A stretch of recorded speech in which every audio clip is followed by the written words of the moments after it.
Some could argue that that's not a smart business strategy, Miss Willa.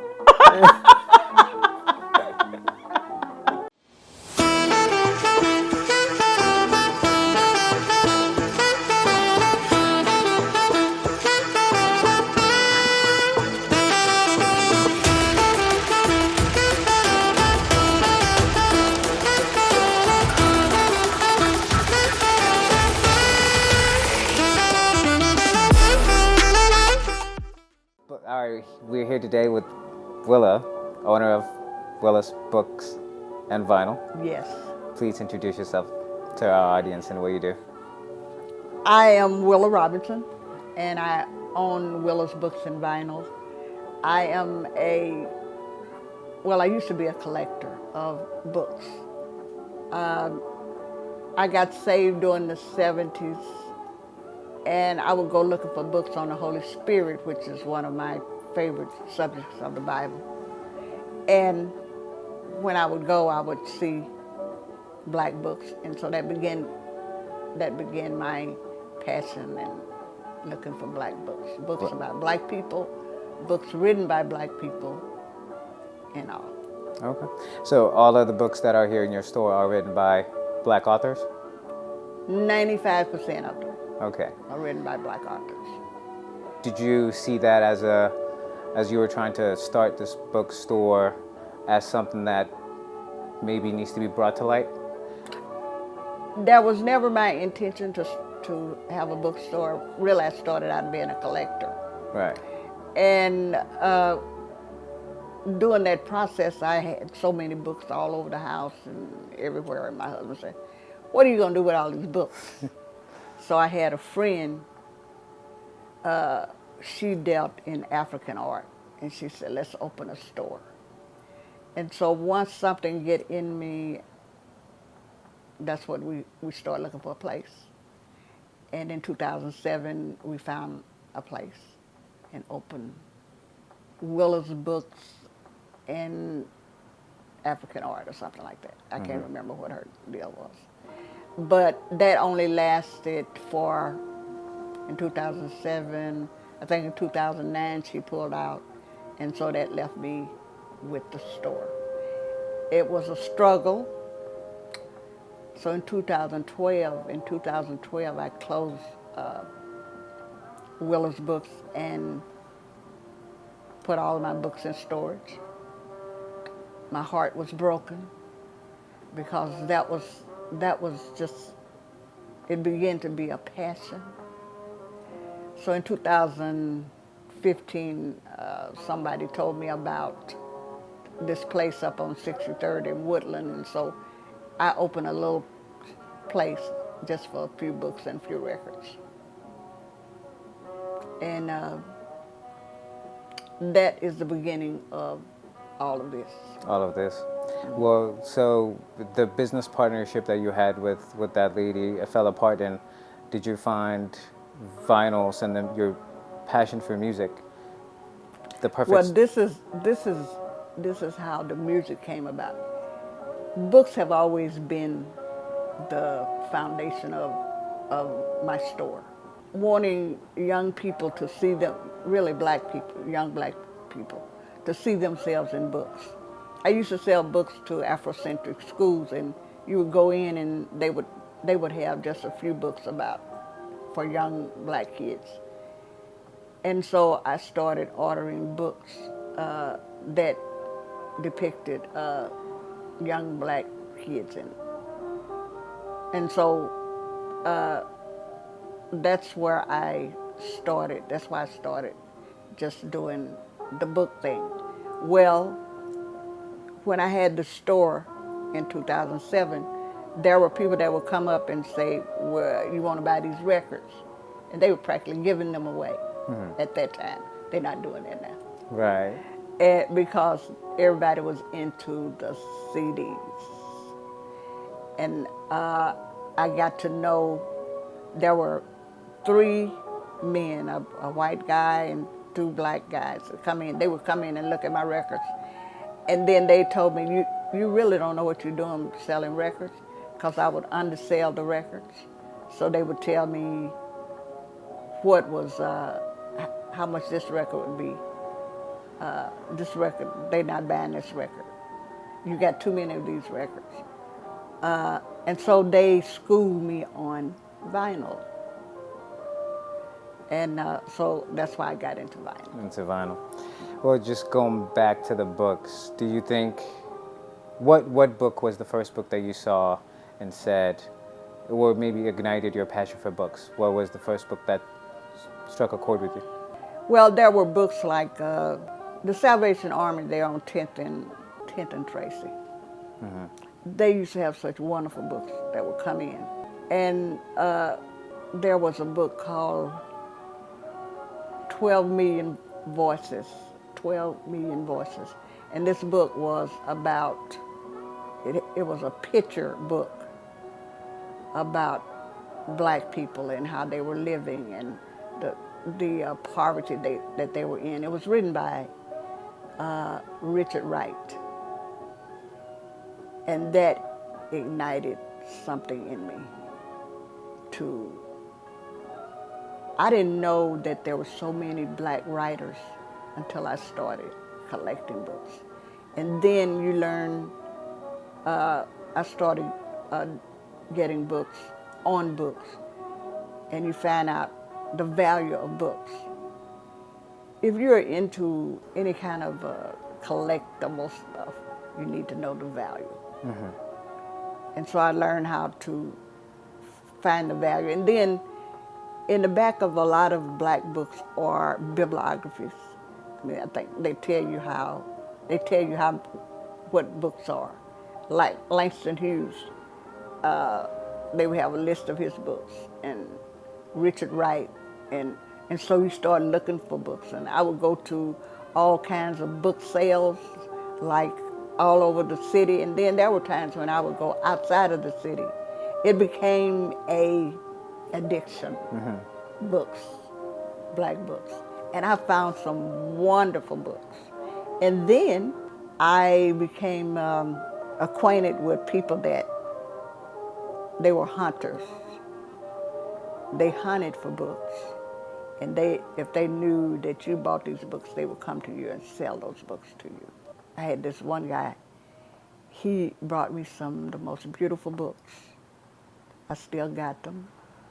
And some of those books were worth like $1,200, stuff like that. Wow. And then I would go to these antique bookstores, which they were all white.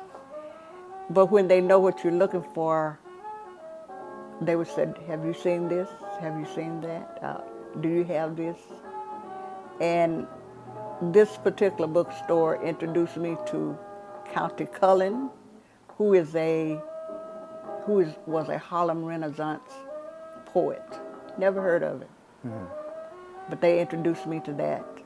And then they one day I was there, and they said, "Well, I have something that you might be interested in." And they brought out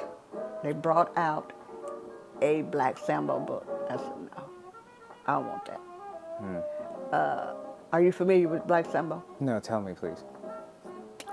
Black Sambo is a book about a little boy, and it was written by a white lady in England, I think. Now you can, and it was just a little curly-haired boy, and it's a story about him walking and interacting with different entities around him.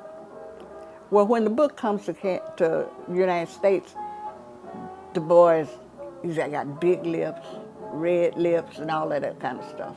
They have depicted black people in an ugly way, where the lady did not do that. In fact, I have a book over there with that in.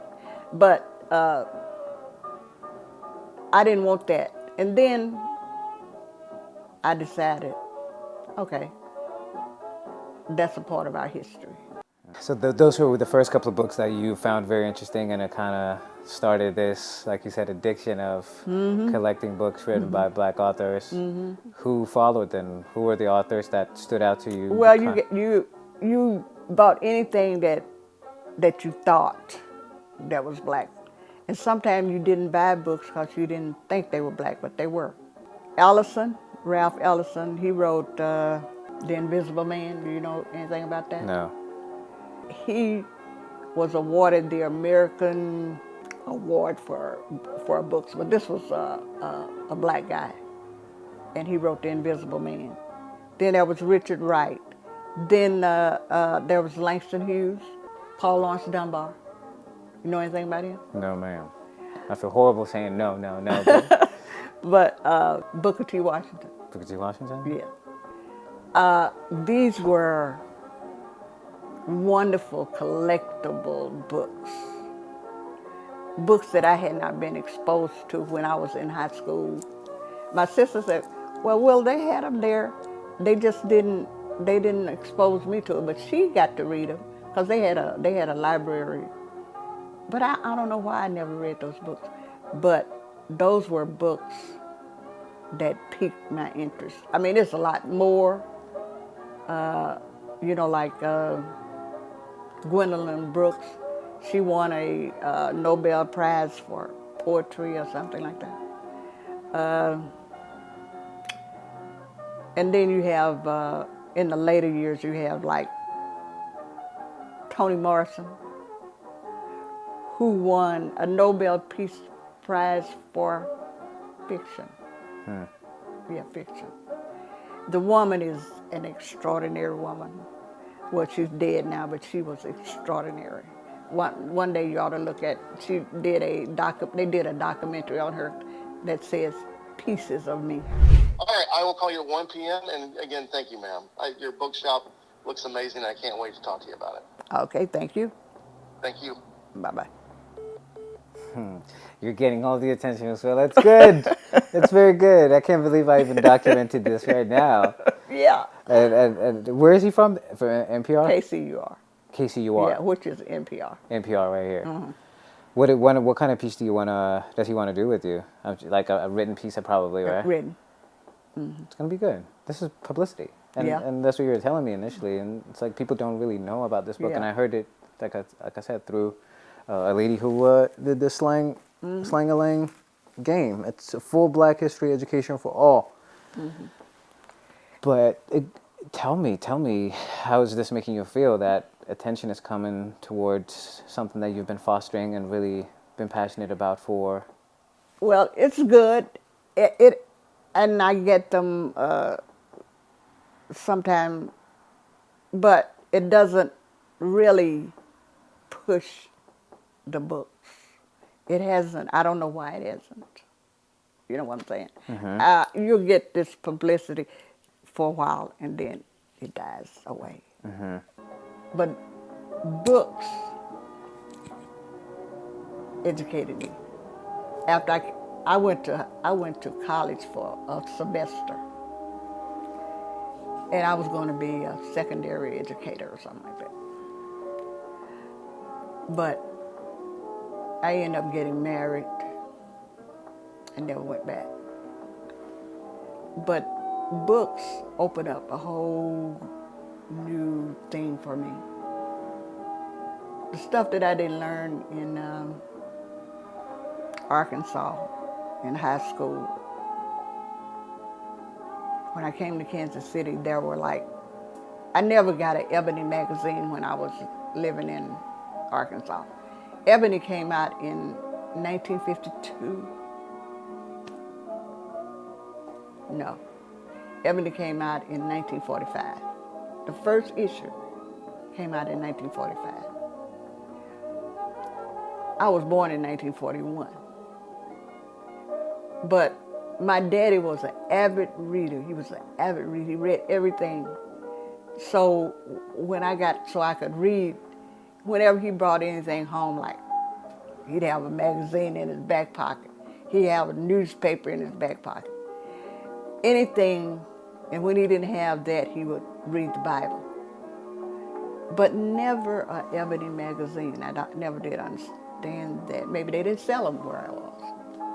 But when I came to Kansas City, I was exposed to Ebony magazine and all of that kind of stuff, a lot of books. I was a reader, But I read nothing but white books, except I love comic books. That's why I read so well, because I read comic books. But when you're not exposed to certain things, it leaves a void. And so I just read everything, and then I learned about Jet, Ebony, and there were a lot of other magazines. All this opens up books to you, because they always have a list of books at Ebony, like Before the Mayflower, that was by Lerone Bennett, and just books about what black people are doing. Okay, so another piece of business that you have here is the vinyls. Are the vinyls? Tell me what kind of vinyls are in the shop here. I see a lot of jazz. You and I were talking earlier about jazz and the blues, and tell me your love for music. How much is it? My love for music. I love music. I'm gonna give you this story. I live in Arkansas. I have older brothers. I had a brother that was 13 years older than me, one that was 11 years older than I, and one that's 9 years older than me. That one that's 9 years older than me, he's still living. He's 91. But anyway, they would go play basketball, and they would come home late at night and turn the radio on while they eating cold food because we didn't have no place to warm up food like we do now. And so they would turn on the radio and turn on Record Mart, which I think was in Memphis or Nashville, Tennessee, or Wolfman Jack, which was in New Orleans. But that's the only time we could listen to our music, was late at night. All during the day, you heard bluegrass, hillbilly. But we learned to like, that's why I'm a blues person, because I didn't hear jazz. We just heard blues. Muddy Waters, B.B. King, Lil Walter, Lil Richard, all those old guys. They did doo-wop, but I'm not a fan of doo-wop. I got a lot of their records, but I'm not a fan of doo-wop. Doo-wops are those guys that would stand on the corner and harmonize. Okay. And they did good music, don't get me wrong, but I liked hard-hitting blues music. And when I came to Kansas City, my brother, the artist, he was into music. And he had blues, but he integrated his music with jazz. I got a guy over here called Sonny Chris that I play, but I don't sell his records. I have about 5 of his records. I don't sell his records. They're collectible at They're this point? collectible for me. Most people don't know anything about him, about Sonny Chris. But he played a little bit with Charlie Parker, just a smidgen with Charlie Parker. And then, Charlie Parker died. But he plays the alto sax, tenor sax, and maybe the soprano sax. He's not well known as a lot of musicians, so he went overseas, played overseas for a while, and then he came back here to the States, and I think he taught jazz or something for a while, but he committed suicide, and I think maybe it was because he had stomach cancer or something. But his music is so nice. His music is so nice. Beautiful. Beautiful. I say for me, I've thought about purchasing a record player, and I have a section on my Spotify account where I just think of, all right, these songs, maybe I'll buy them in vinyl in the future, and I have a section for that. Where should one get started if someone is interested in jazz, let's say? Okay. So, about to play music. I'm going to play you a song. Okay.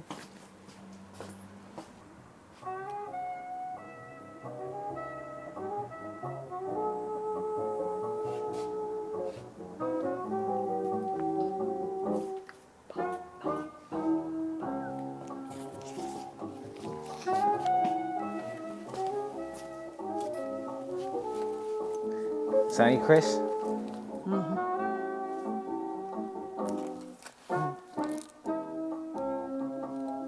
So it's 2 songs on the A side, 3 songs on the B side. Kind of long. Kind of long. Tell me about them. I don't know nothing about him except This- that I love to hear. This song. Okay.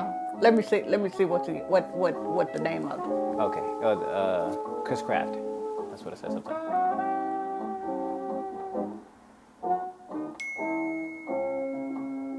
How much would you sell one of those for? Especially the ones that have connections with you. Hard to get them off. I couldn't sell them. You couldn't tell them. Some could argue that that's not a smart business strategy, Miss Willa.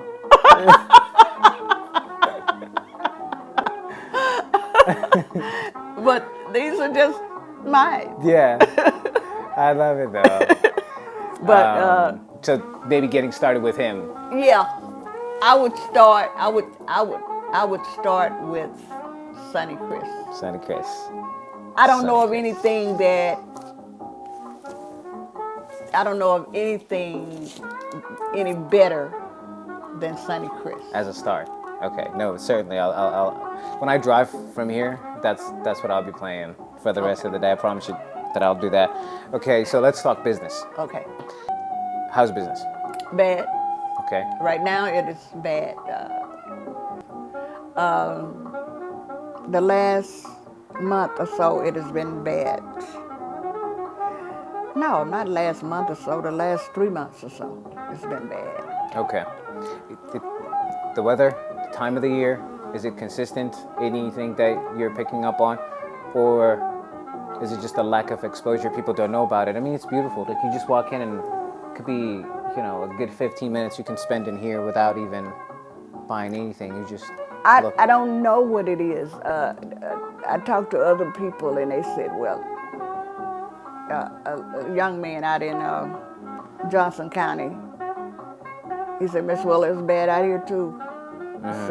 Said, and we're not getting any new, for your regular customers, you have to get something new. I see. And he said, we haven't been getting anything new, and he said, and the people are not selling their records because they're learning too about records that there are some records that are very expensive, very collectible, very expensive, and they don't know what they are, so they just hold on to them. But the weather, yeah. But what about Christmas time? I had pretty good sales. I had excellent sales in November. But right now,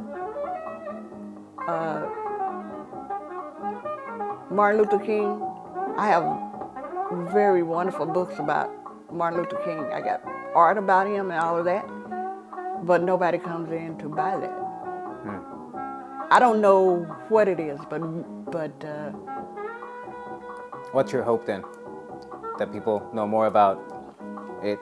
Because I think it sells itself. If somebody was to walk in, it's just It's beautiful. Just the history of the books. Well, I'll tell you this. I'm thinking about selling my store, selling it.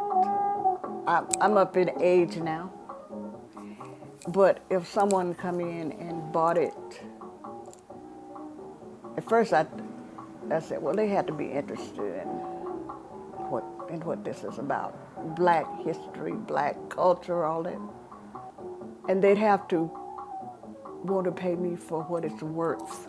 But I would like for somebody to buy it who is appreciative of it. This is what you see here is a part of what I have. And the art, beautiful art here, there, everywhere. Tell me about that. Well, the art, it's like the books, the music, the art. It draws itself. People will come in and say, well, I have this, or I see something. That piece is from my brother. My brother moved out of my 91-year-old brother. He moved from his home to stay with one of my nephews, and he gave me that picture. That's a beautiful picture.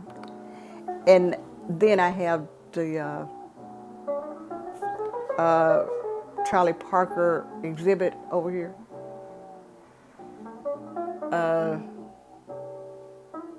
Art, the books drew the music. The music draws the art. And anything else, it just, it's like it comes to you. Yeah, for sure. What's your hope for this shop? I'm hoping that business will pick up. I'm hoping that one day somebody will walk in and say, I want to buy this, and offer me the money I think it's worth. That's what, right? Yeah. I see. Offer me what I can take, because I know they're not going to offer what it's worth. I see. There's so much in here that you can't go to Barnes and Noble and find what you can find in here. There, you can't go to any place in the city and find what you can find in here. And then there needs to be someone who is more about advertising, how to push it, how to let fix it where somebody will, oh, I just gotta go there, I gotta go there. And you hear that a lot. I've been trying to get here, I've been trying to get here. But I need consistent. I don't need someone to come in and spend $100 and then next I come in somebody spend $10. I need a consistent $10. I see. You see what I'm saying? I see what you're saying. Yeah, the consistency, the traffic needs to come traffic. in. Do you think if this store was located anywhere else in the city, where would you put it? I think that if it was located on 18th and Vine, or in the 18th and Vine area, it would be better. I do think that. Okay. Yeah, because I was just thinking maybe it's just a location, and if it was in a place where it has more traffic. And I don't even know if they have that traffic on 18th and Vine. I know that when people come from out of town to 18th and Vine, they really don't have too much down there. Some people make special trips down there. True. The music that I have, they don't have that on 18th and Vine. Right. The books that I have, they don't have it on 18th and Vine. Art, they used to have a guy down there that had wonderful art, but he struggled with that too, the same as. But I don't know what it is, what it would take, because I think that black bookshops are struggling all over. Do you know there's only 125 black bookstores in the United States. I see. No, I understand. Well, you're right, though. I mean, a passionate buyer coming in and really taking it elsewhere, not physically necessarily, but even with promotion, could bring in traffic, and people could just stop by and explore and really pick up either one record, if not a couple books, and go. And that's my hope here, right? Hopefully, people will come in and see the beauty in this shop, the history behind it, the owner, you, and really get to know you as well. Spend 5 minutes with you and learn from all these books that you've read. That's my hope. Thank you for taking the time to sit down with me and have this interview. You're quite welcome. All right. It's been enjoyable. It's been enjoyable. Thanks so much.